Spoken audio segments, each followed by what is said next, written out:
Hey everyone, today I'm doing something a little bit different. I am doing some card makeovers. I have a series of cards in my stash that I haven't been using.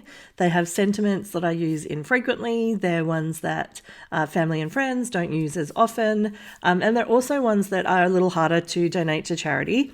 Now, the ones that I use the most are birthday cards. And so I thought I'm going to run through these and I'm either going to change the sentiment or I'm going to add some extra detail.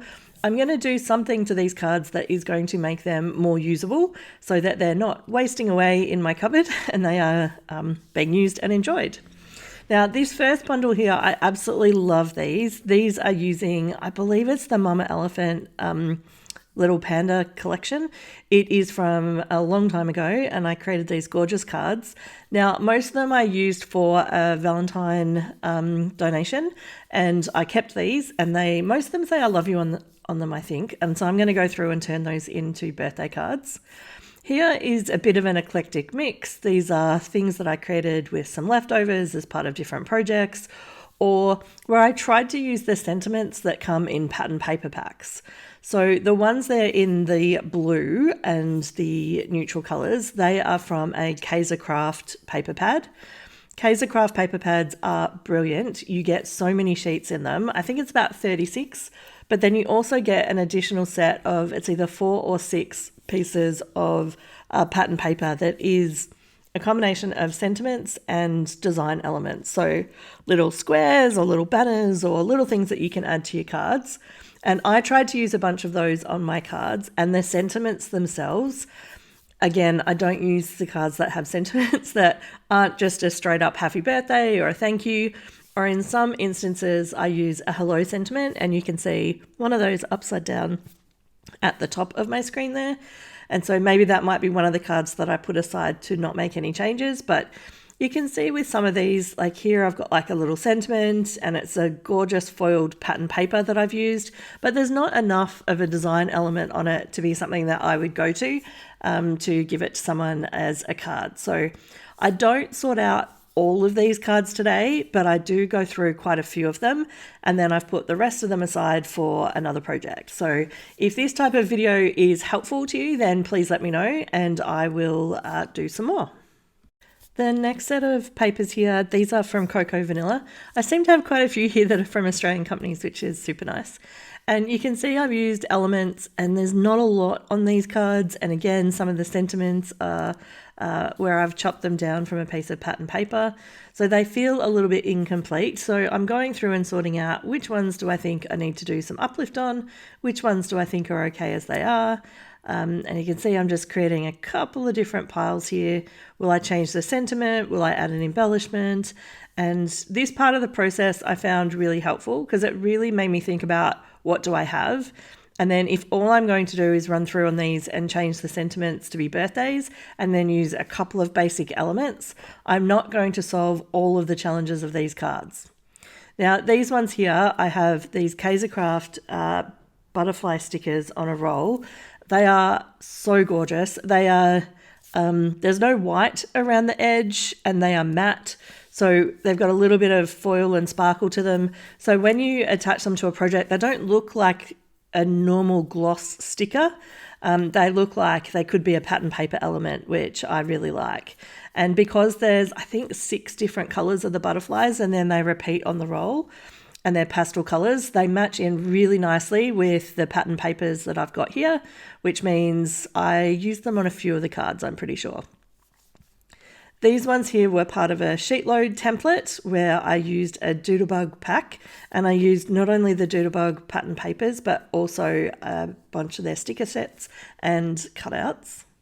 It's interesting looking through all of these because it is a bit of a refresher of a lot of the sheet load templates. I'm part of the creative team, and so every month we do a video where all of the creators use the same cards to create different projects. And I'm starting to remind myself about some of the ones that I enjoyed using and which ones maybe I should do some additional videos with.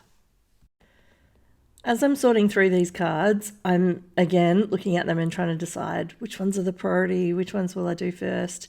And I'm thinking about the elements that I have in my stash and potentially the things that I could do to complete the cards. For example, this one here where it's got the monkeys on it, I have some gorgeous monkey stamps that I could stamp out and I could colour in with my Copics. Or I've got the Ohuhu markers as well. So I could use those to do some colouring with alcohol markers. There's lots of different choices. So I'm not pushing it and trying to force the cards, but anything that I can adjust and move into my stash that will get used up feels like a win. With this one here, this really is card making surgery here, and I'm peeling off the little paper sentiment that was on top, and then it does make a little bit of damage below to the pattern paper, but because I'm going to glue this straight over the top, you're not even going to notice it. So the trick is to be really careful when you're taking off the sentiment, and if you are picking a sentiment that is bigger than you had before, then that also works really nicely as well. In some instances, I actually had stamped the sentiment directly on the card, and similar to what I'm doing here, you can then put a paper sentiment straight over the top, and no one will ever know that there was something underneath it to begin with. For these panda cards, I think there's 3 or 4 different colours. There's a pink one, there's some red, there's some blue. I had loads of fun creating these. The card itself with the little frame has 3 or 4 layers of the frame, so it really looks like a little window. And then I've got the little panda sneaking in, and I just used some alcohol ink to colour in a couple of the little elements on the pandas. And I will freely admit that I specifically picked the pandas because I didn't have to colour in lots of elements. The Mama Elephant mini collection comes in many, many different animals or different styles. There's Christmas ones with Santas and elves and things like that that are amazing as well. But with these ones, because the panda is black and white, it's a little bit of a cheat for people who love bulk card making.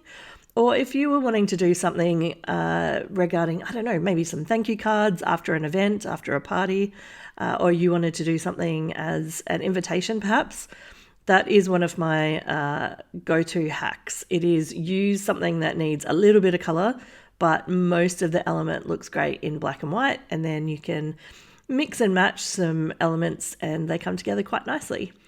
I'd love to know which of the colours is your favourite out of those. If one of them speaks to you, maybe put a comment in the chat below.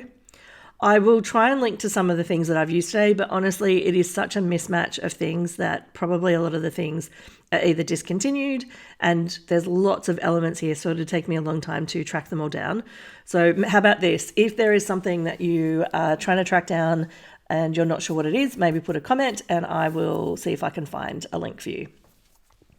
These ones here are really just, I'm putting a happy birthday sentiment straight over what I already had. And because of the different size of the square, it worked perfectly. So the biggest square says, I think wishing you were here. And then I've gone straight over it with a blue border. Just looks like a gorgeous layered element and amplifies the card a little bit. And it just says again, happy birthday. These ones here with the I adore you, I was thinking about what am I going to do here? How can I turn this one into something else, given the nature of the sentiment? So I put that aside. And for this one here with the bees, it had a sentiment on the flowers, and I just put the happy birthday straight over the top. And because the cluster or the elements of interest on that card were the bottom left and the happy birthday straight on top of it, the card still looks balanced. So again, I couldn't fix all of these in one sitting. I mean, I probably could have, but I didn't. I sat down and I ran through and worked out which ones could I do a quick fix on using really my little birthday sentiments that I'd pre-prepared from my stash on the right-hand side. And with some of these, could I add a few more elements to make them a little bit more interesting? And I'm sure I had some butterflies. And so here we go. Now, I've only put one on that one. And then with this one, I was a little unsure because the pattern paper is butterflies as well. So I thought, will a different style of butterfly look unusual? Should I put something on top of this? I wasn't sure, but I was trying to figure out what would be the perfect size element and should I go bigger or smaller? And there was a really awkward bit of torn paper there on the craft. And so now I am pulling in my stash of hello sentiments, and honestly I think I bought 3 or 4 of these at the sale, so I can bulk produce these hello sentiments, and I just do it with leftover cardstock. So I do a combination of white and coloured, and I run it through, and I either have the colour on the top or the colour as the shadow. They are from Birch Press Designs, and honestly, they just look amazing. I think it's the Sugar Script text. That is the font that they use, and I love all of their designs. They're amazing. All right, more torn paper, more happy birthday coming in. And you can see that for a lot of these, because the sentiment was in what I would consider a good spot for the card already, it just means you're replacing it, adding a couple of additional elements, and then everything is good to go. So it is a pretty straightforward process. Do you have a bunch of sentiments and things in your stash, and also some cards that are gathering a bit of dust that you could do some card surgery on? For me, I felt like this is a good way to just make sure that I don't build up a stash at home that is being wasted, especially since I donate so many cards. This means that I can pop these in with a bundle that I am preparing to donate when I get a chance to box everything up and send it off. I think the other thing as well is if there are cards that you are seeing here that you're thinking, gosh, I wonder what the rest of the cards looked like. If you look back through my video catalog, you will probably see a thumbnail that has these types of designs, and then you'll be able to see what I did with the rest of the project. Again, I won't link them all below because there's going to be so many of them. But if there is something that speaks to you, you could also put a comment and I'm happy to track it down and give you the link. The ones in the top left-hand corner that are just out of frame, I do remember doing those as part of a video for sure. And then I think most of these other ones were probably from videos that were maybe a year and a half to 2 years old. So they've definitely been in my stash for quite a while. These happy birthday cards on the left-hand side, so the ones with the charcoal and the different shades of blue, I absolutely loved creating those. I picked out color combinations of cardstock that I really liked, and I used the MFT vertical stitch dies, and so there's the 4 different widths, and if you do all of them with a small gap in between, they cover an A2 card front. So all of my cards are A2, which basically means that they're 5.5 by 4.25 inches, and I use a white cardstock to create them. This is the size that is used in the US and in a lot of other countries. Most of the cards that people would make in Australia are traditionally half of an A4 sheet rather than half of a letter.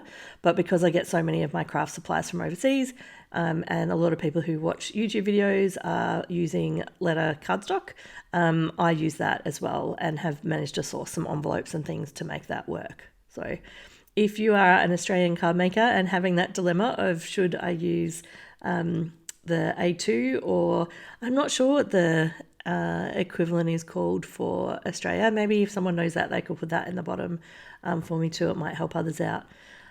You could, I think it basically means that you will have a longer and narrower card if you use A4 and cut it in half rather than letter paper. These ones here are super, super fun. I used a die, a cover plate die that cuts out the 12 little squares, and I did that with a gorgeous pattern paper and then either some shimmer cardstock or some normal plain cardstock in a matching color. And then I was able to create not only those mismatched cards that you can see there with the little colored squares, but I had some leftovers as well, and I was able to create some grid style cards. There is something really therapeutic about doing paper piecing on cards. I also had the chance to do that with these ones here. I think this is a Simon Says Stamp circles die. I'm not sure if it's still available. I did a video recently with in fact, I may not have launched it, I can't remember, with one from Waffle Flower. So this style of die is definitely still available, and pattern piecing with popping little circles in is something that I super enjoy. I don't know why.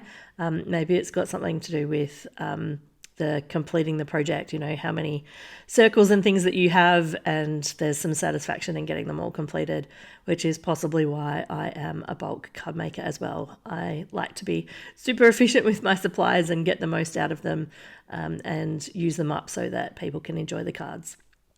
With these ones here, I've got these little squares that are the leftovers from when I cut the front of these dies, and I've stamped out a whole bunch to be happy birthday. I use them all the time on cards, and they are perfect here to put on top of this I miss you sentiment. Now, I think that's everything I've run through today. I have put another video here that I think you might enjoy. Have a great day.